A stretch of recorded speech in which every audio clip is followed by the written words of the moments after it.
కేసీఆర్ వాళ్ళ పార్టీ కారణం వాళ్ళ పేర్లు చెప్పాలి కదా. ఇప్పుడు ఆయన అయితే ఐటీ మంత్రిగానే ఉన్నాడు కదా. ట్విట్టర్ అకౌంట్స్ అన్ని కూడా ఎవరిలో తీయాలి కదా. ఈ మనిషి ఈ ట్విట్టర్ అకౌంట్ మెయింటైన్ చేస్తా ఉన్నాడు.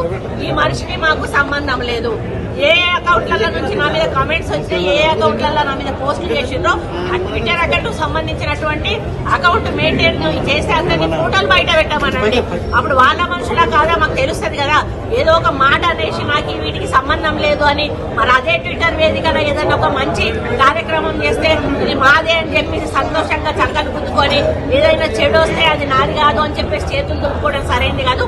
నిజంగా నువ్వు నిజాయితీ పరుడు అయితే ఆ ట్విట్టర్ కు మీకు ఎటువంటి సంబంధం లేకపోతే ఏ ట్విట్టర్లలో నా ఫోటోలు పెట్టి షేర్ చేశారో పోస్టులు చేశారో వాళ్ళందరి ట్విట్టర్ అకౌంట్ లో వాళ్ళ ఫోటోలు కూడా సైబర్ క్రైమ్ కి ఇచ్చి ఈ ఫోటోలకు సంబంధించిన వ్యక్తులు మా వాళ్ళు కాదు, వీళ్ళ మీద చర్యలు తీసుకోండి అని చెప్పి ఒక రిప్రజెంటేషన్ ఇవ్వాల్సిందిగా డిమాండ్ చేస్తా ఉన్నాను.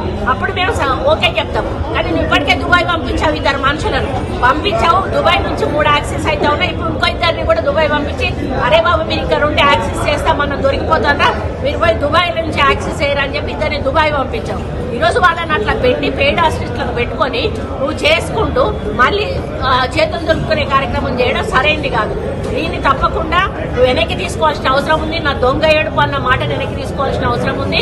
ఈరోజు మా వాళ్ళు కాదు అని చెప్పిన మాటను కూడా నువ్వు నిరూపించాల్సిన అవసరం ఉంది. వాళ్ళని బయటికి తీసుకొచ్చి వాళ్ళకు మనుషులను చూపించి మా వాళ్ళు కాదు అని నిరూపించాల్సిన బాధ్యత నీ మీద ఉంది. లేకపోతే ఖచ్చితంగా అది మీ ద్వారానే జరిగిందని మేము నమ్మాలి. దొంగ ఏడుపులు పిడబొబ్బులు కాదు. గతంలో రేవంత్ రెడ్డి కేసీఆర్ మీద మాట్లాడినప్పుడు ఏం చేసింది, వినాయకులతో రేవంత్ రెడ్డి బూతులు నేర్పిందే కేసీఆర్, బూతులు మాట్లాడిందే కేసీఆర్. అంతకుముందు బూతుల సంస్కృతి అనేది రాజకీయాలలో లేనే లేదు. నేను 35 సంవత్సరాల నుంచి రాజకీయాల్లో ఉంటున్నా.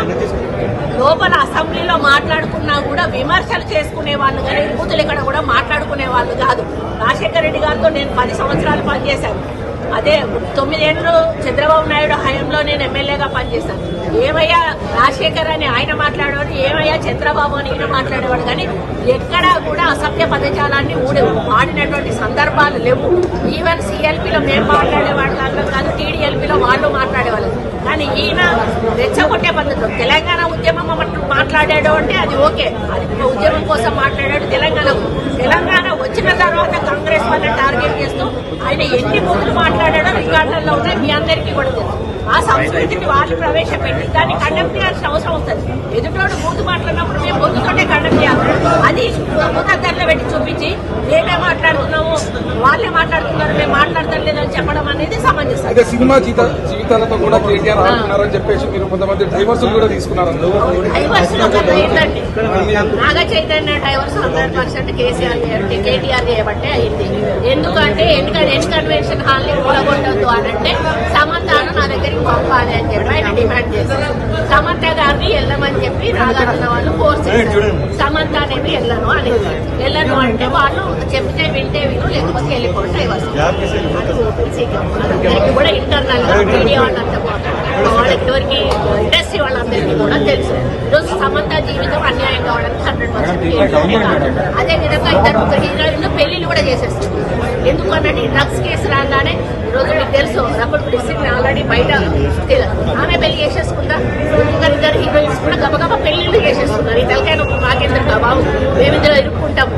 ఆ రోజు ఆయన అధికారం ఉండి ఈ విధంగా వాళ్ళ ఫోన్లు ట్యాప్ చేసి వాళ్ళు ఎవరితోటన్నా సీక్రెట్ గా మాట్లాడుకున్న వాటిని రికార్డ్స్ తీసుకొని ఆ రికార్డ్స్ వాళ్ళకి వినిపించి బెదిరించి ఈ రికార్డు మీకుంది నా దగ్గర, మీరు కానీ రాకపోతే ఈ రికార్డు నేను బయట పెడతా అనే పద్ధతిలో చాలా మంది హీరోయిన్లను లొంగపరుచుకున్నాడు. వాళ్ళందరినీ డ్రగ్స్ కి అలవాటు చేశాడు. ఈయన కూడా డ్రగ్స్ వాడాడు.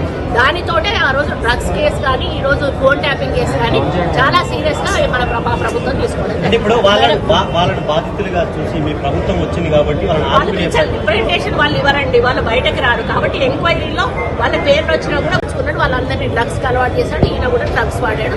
దానితోటే ఆ రోజు డ్రగ్స్ కేసు కానీ ఈ రోజు ఫోన్ ట్యాపింగ్ కేసు కానీ చాలా సీరియస్ గా మన ప్రభుత్వం తీసుకోవడం. ఇప్పుడు వాళ్ళని బాధితులుగా చూసి మీ ప్రభుత్వం వచ్చింది కాబట్టి రిప్రజెంటేషన్ వాళ్ళు ఇవ్వరండి, వాళ్ళు బయటకు రారు. కాబట్టి ఎంక్వైరీలో వాళ్ళ పేర్లు వచ్చినా కూడా గోప్యంగా ఉంచడం జరుగుతుంది.